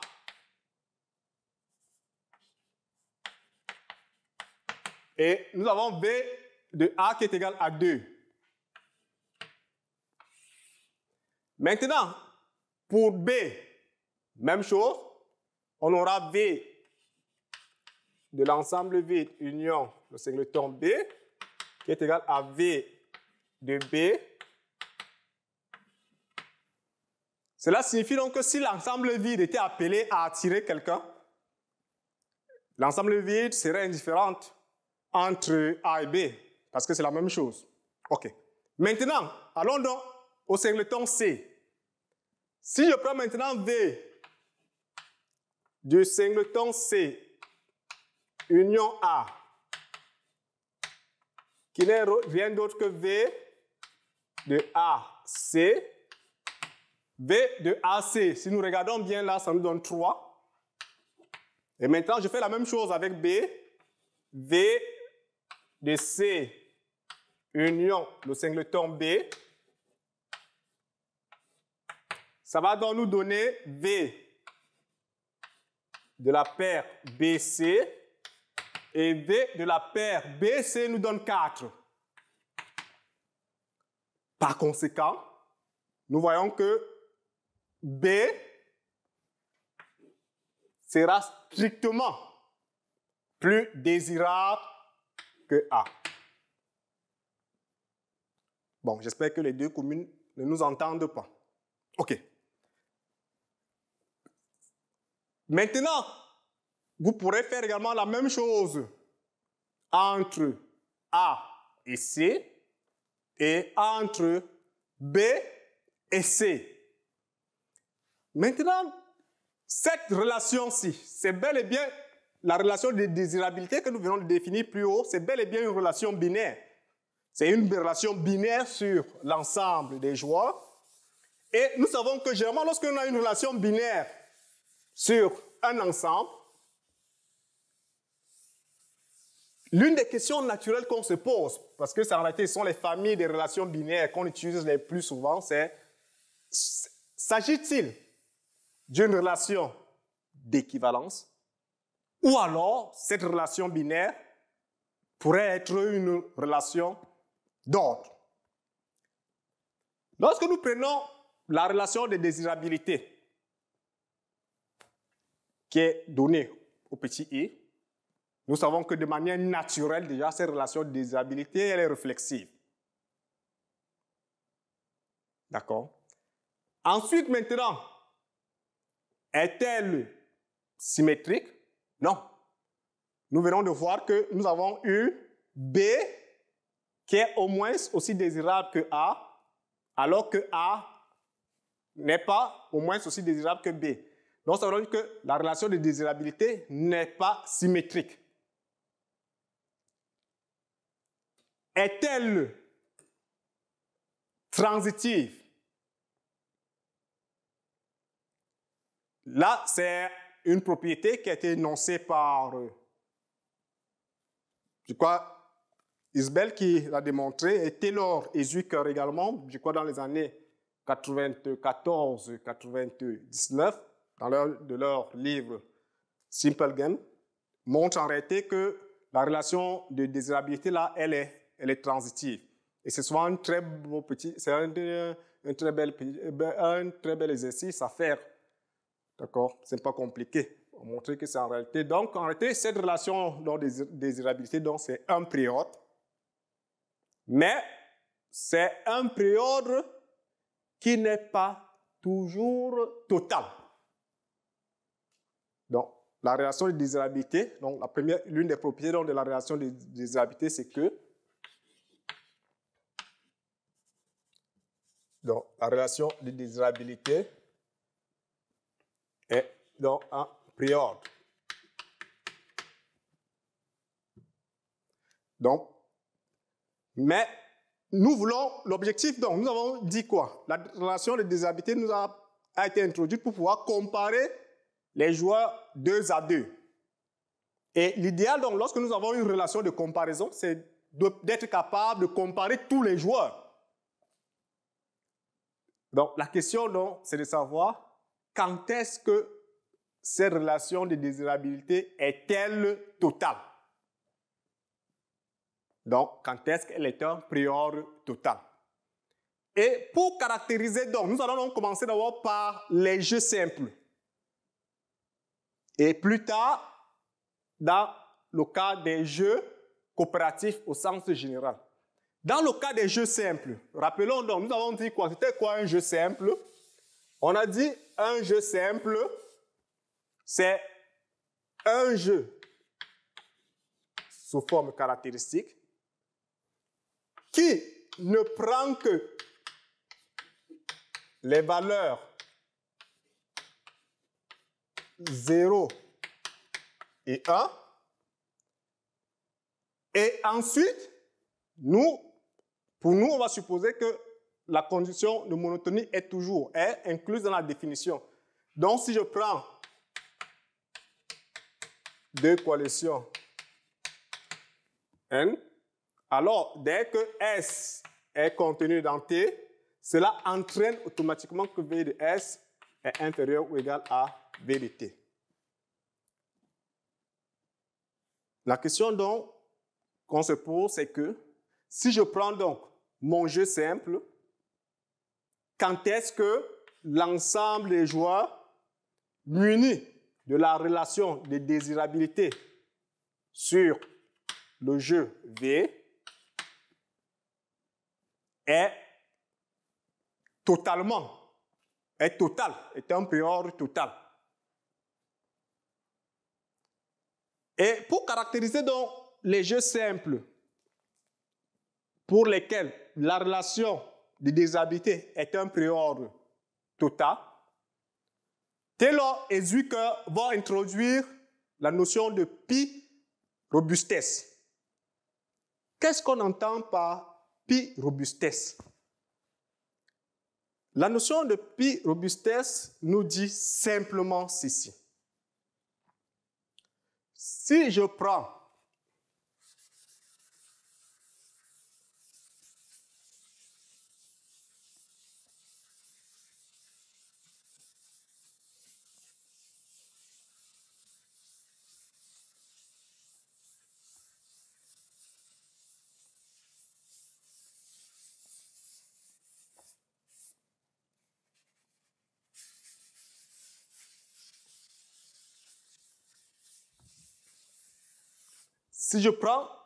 deux joueurs quelconques,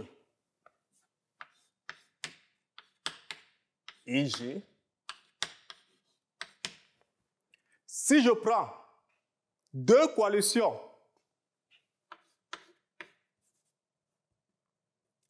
S et T qui ne contiennent ni I ni J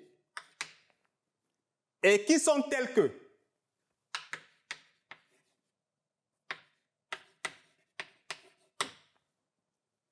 V de S union I est égal à 1 et V de T union J est égal à 1, il est impossible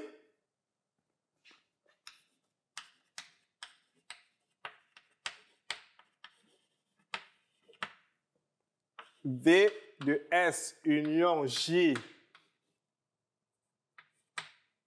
qui est égal à 0 et V de T union I qui est égal à 0 simultanément.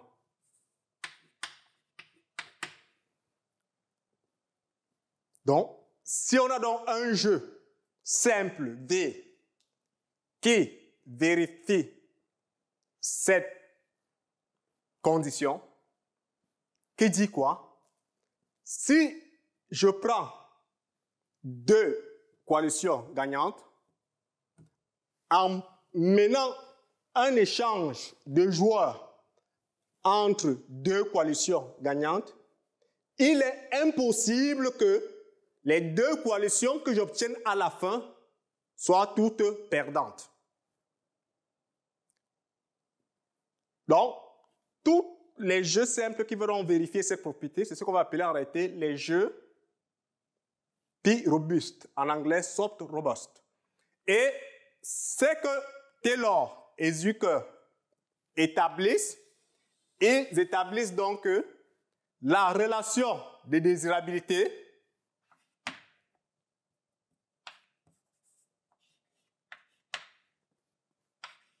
est un prior total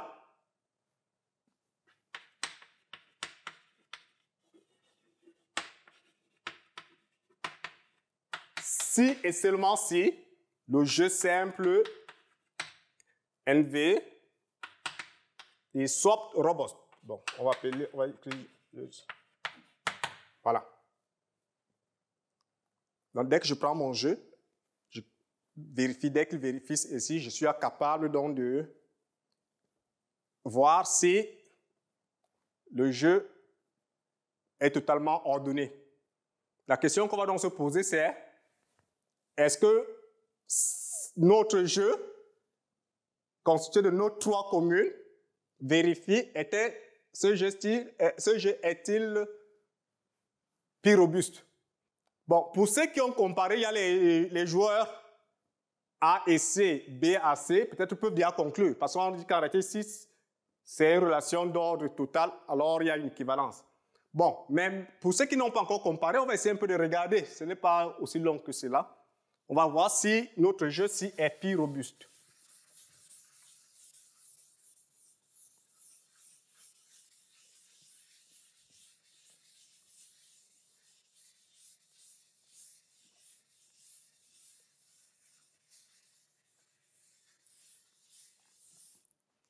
OK. Est-ce que vous avez trouvé la réponse? Est-ce que le jeu est plus robuste?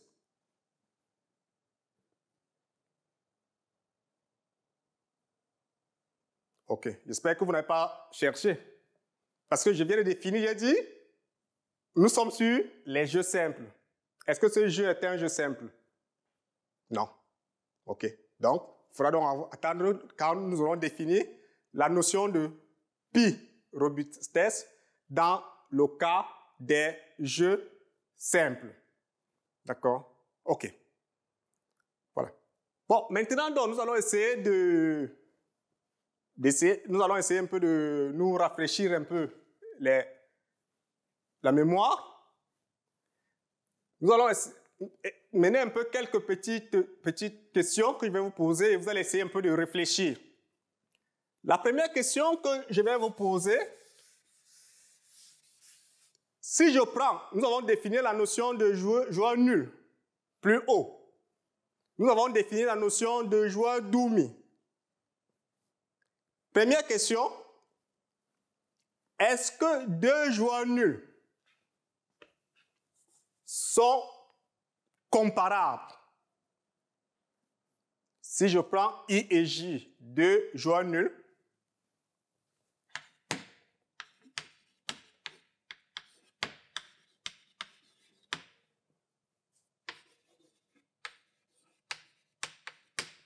est-ce qu'il est possible d'avoir I au moins aussi désirable que J? Bon. D'avoir I strictement plus désirable que J, ou alors I et J qui sont équivalents. Ça, nous avons pris le cas des joueurs nuls. Essayons un peu de réfléchir. Je prends I et J, deux joueurs nuls. Ou alors, est-ce que je peux avoir deux joueurs nuls qui ne sont pas comparables? C'est-à-dire, j'ai un nom. I au moins aussi désirable que J et non J au moins aussi désirable que I. Donc, si on peut y réfléchir juste quelques secondes, nous sommes dans le cas des joueurs nuls.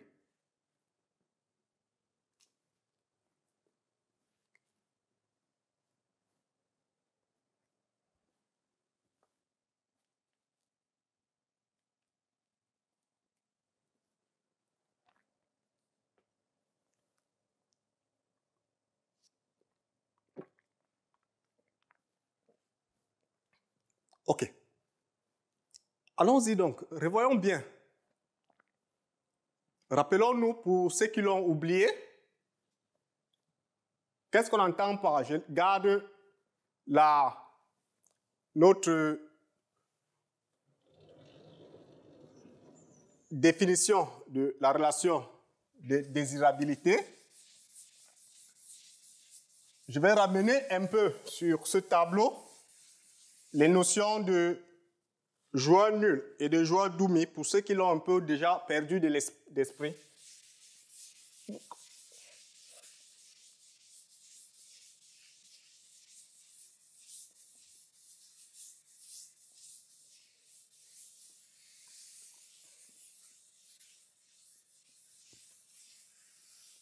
Donc, je reprends. On a dit I dumi if for all S in P and E S and T.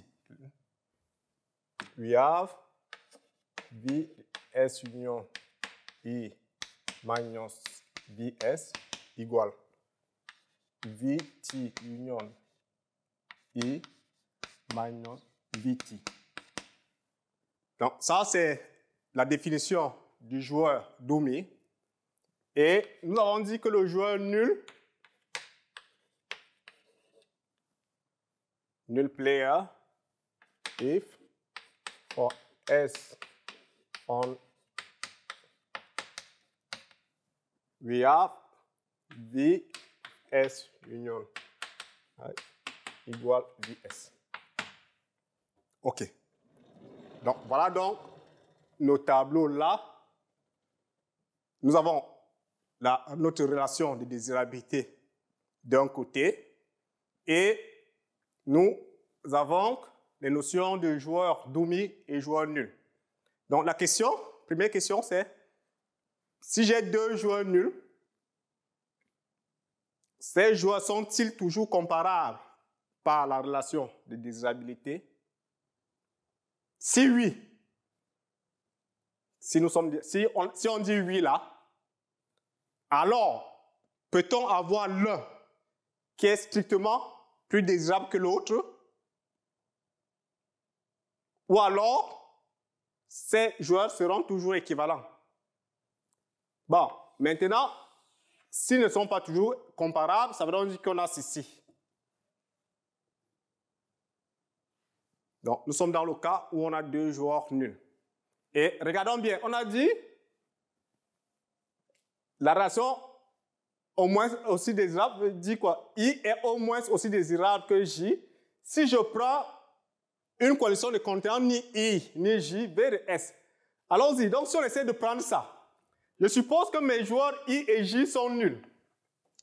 Si les joueurs I et J sont nuls, qu'est-ce que cela signifie?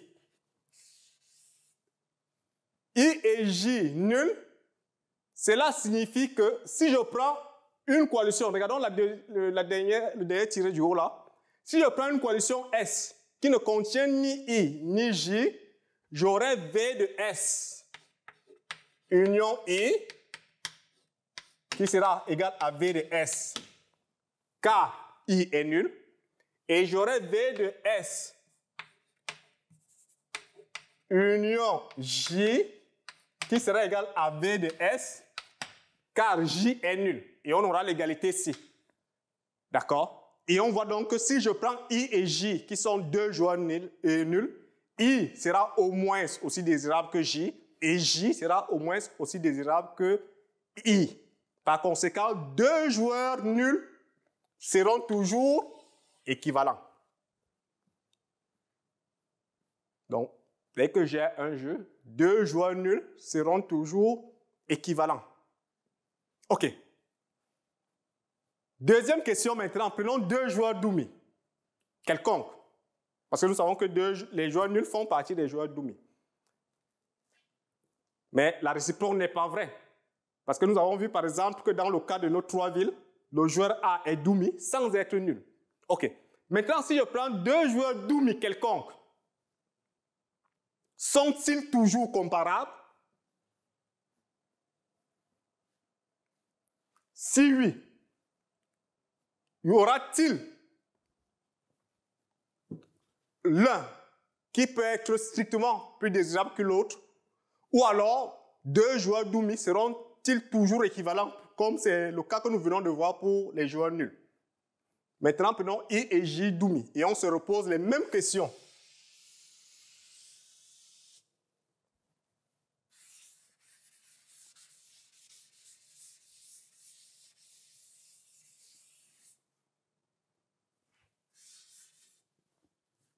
Prenons maintenant I et J, deux joueurs dummy, et posons-nous également les mêmes questions.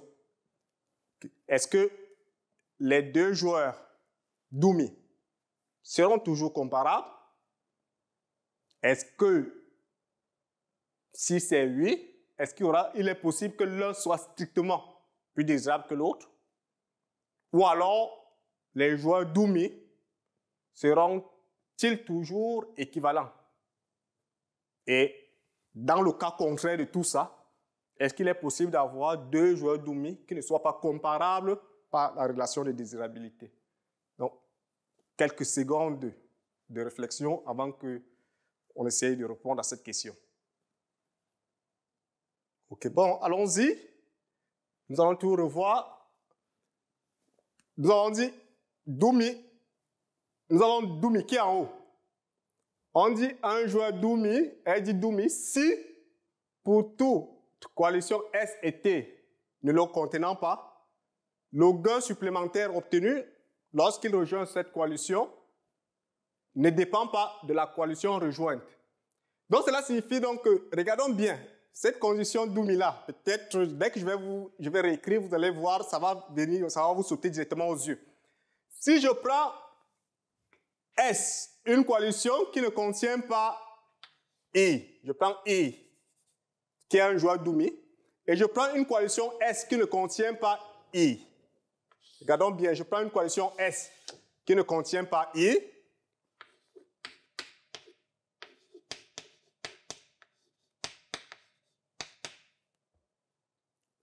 Et on m'a dit quel que soit S et T, et je prends T qui est égal à l'ensemble vide. I étant Doumi, cela signifie quoi? Que j'aurai V de S union I moins V de S qui serait égal à, comme c'est vrai, quel que soit T, et je prends le cas particulier T égale à l'ensemble vide, ça va me donner V de l'ensemble vide union I moins V de l'ensemble vide. Et nous savons déjà que, comme nous avons affaire à des jeux sous forme des jeux coopératifs, ça va me donner 0. Et ça va me donner V de I. Donc, ceci sera égal à V du singleton I. OK. Donc, cela signifie donc que si je prends donc une coalition S, si je prends une coalition S qui ne contient ni I ni J, ayant supposé que I et J sont Doumi, j'aurai quoi? J'aurai V de S union I moins V de S, qui sera égal à V du singleton I, d'après la petite écriture que nous avons vue là. Et de la même manière, V de T union J moins V de T va nous donner V du singleton J.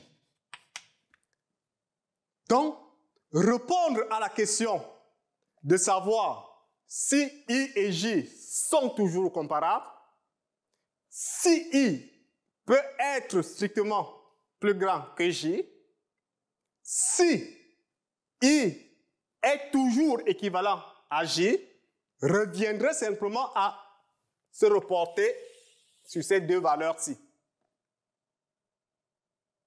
Et comme nous savons que V de I, on a dit qu'en réalité notre fonction, la fonction V, qui est la fonction caractéristique, prend à ses valeurs dans R, ça veut dire que V de I et V de J sont des nombres réels.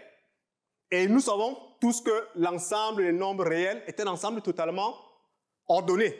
Par conséquent, V de I et V de J seront toujours comparables. Cela signifie donc quoi? Si je prends I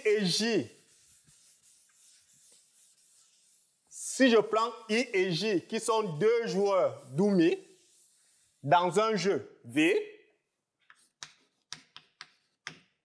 je prends I et J Doumi, qu'est-ce que j'aurai? J'aurai I qui sera strictement au moins aussi désirable que J, si et seulement si V de I est strictement plus grand que V de J. Et j'aurai I qui sera équivalent à J si et seulement si V de I est égal à V de J. Donc, deux joueurs Doumi sont toujours comparables, soit ils sont équivalents, ou alors l'un sera strictement plus grand que l'autre, comme l'autre. Contrairement aux joueurs nuls où tous les joueurs nuls étaient équivalents. Les joueurs Doumi, eux, au moins, sont toujours comparables. Question maintenant. peut-être la dernière question, pour ne pas abuser de votre patience. Maintenant, je prends un joueur nul et un joueur qui est non nul.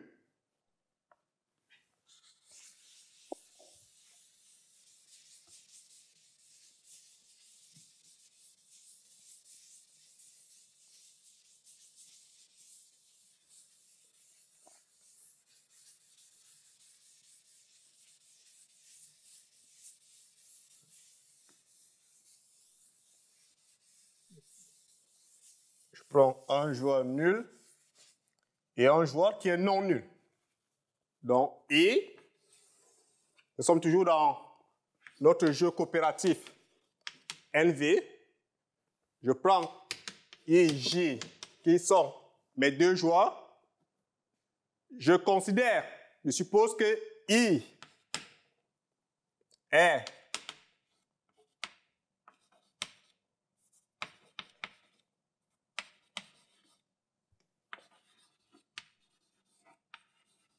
et J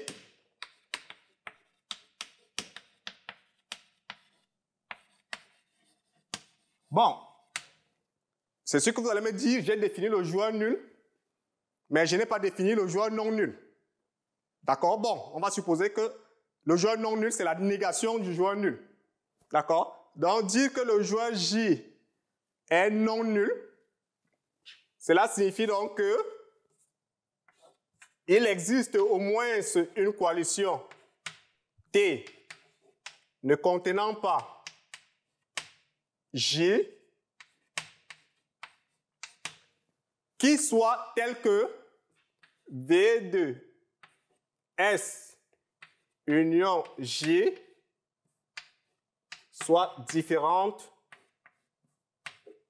donc que la valeur de V de S union J soit différente de la valeur de V de S.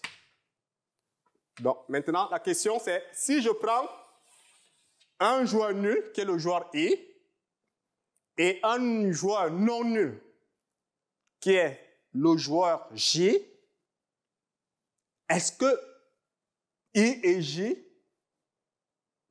sont toujours comparables par la relation de désirabilité? Est-ce qu'il y a l'un qui sera toujours strictement plus désirable que l'autre? Ou alors, est-il possible que ces deux joueurs soient équivalents? Donc, répondre à cette question simplement considère à faire quoi? Cela consiste à prendre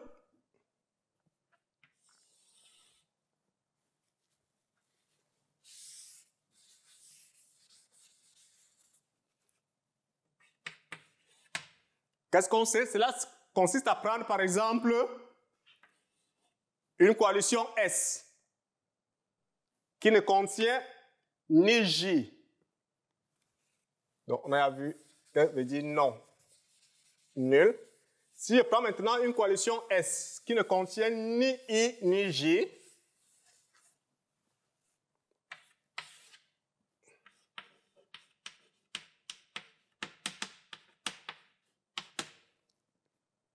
d'accord?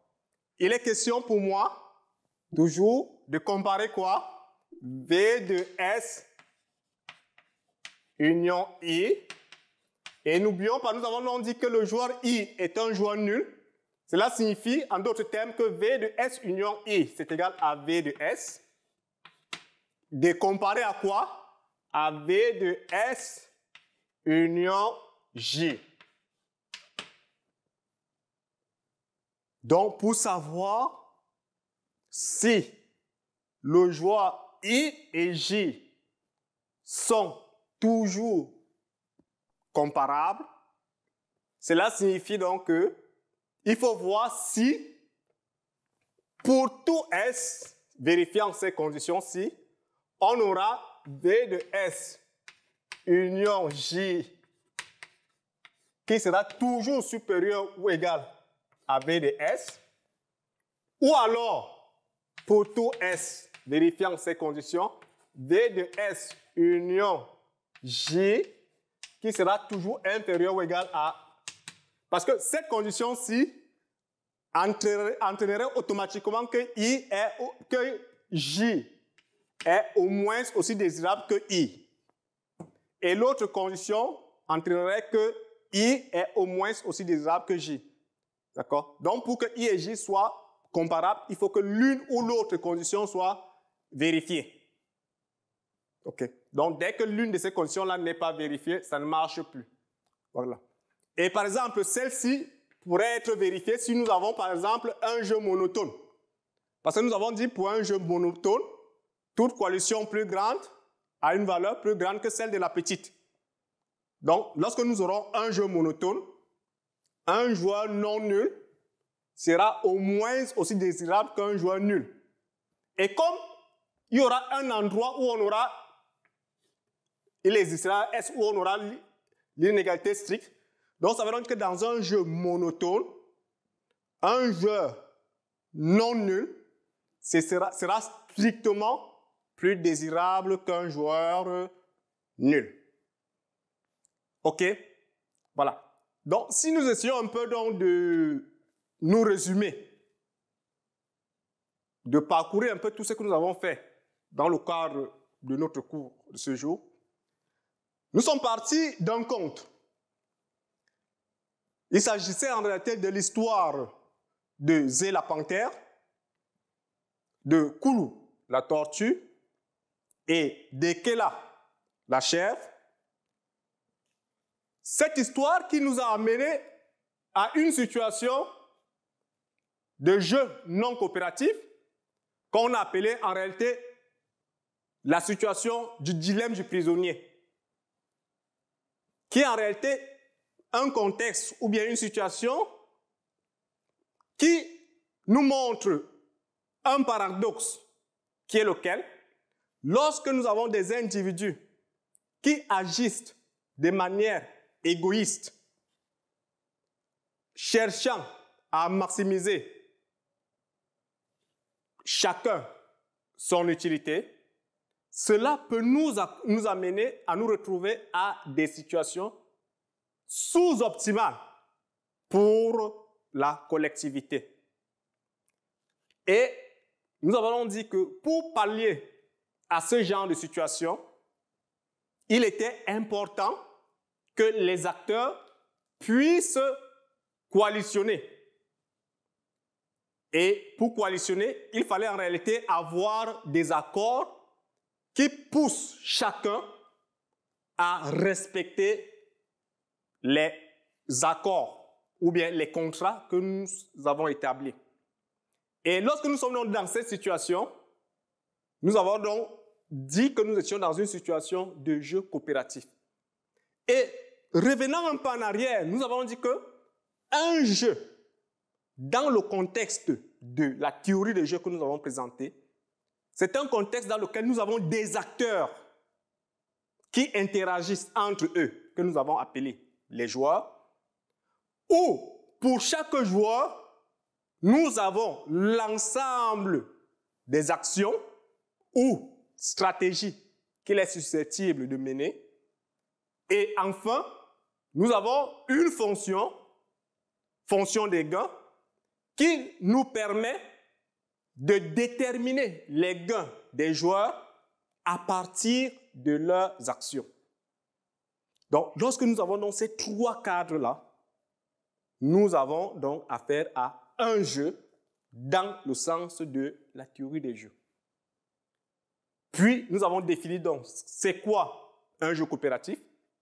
Nous avons dit qu'un jeu coopératif n'était que la donnée d'un couple NV, où N, c'est un ensemble de joueurs, et V est la fonction caractéristique qui, à chaque regroupement de joueurs, associe le gain collectif.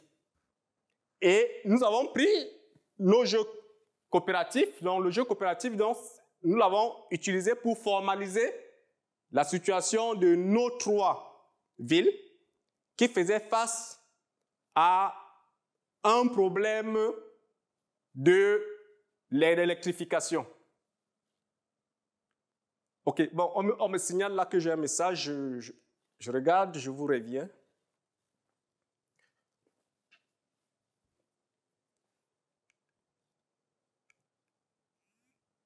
OK, voilà le nouveau message. Donc, arrêtez, c'est le message qui nous a été envoyé par les 3 communes. Arrêtez, nos 3 communes nous disent qu'elles sont vraiment déjà impatientes. Hein? Il faudrait qu'on leur donne une réponse. Est-ce qu'elles doivent coopérer ou non?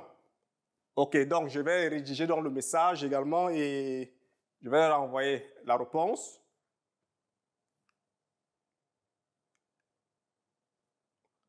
OK. Donc, ils nous demandent, est-ce qu'il faut coopérer ou non? Bon, je leur ai donné la réponse. Je leur demande d'être un peu patient. D'accord? Donc, nous avançons petit à petit et dans quelques instants, nous allons leur donner la solution.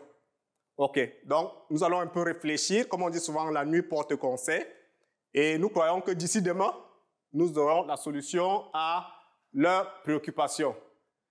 Donc, ceci dit, je vais donc vous remercier pour votre attention et je vous donnerai donc rendez-vous demain pour la suite.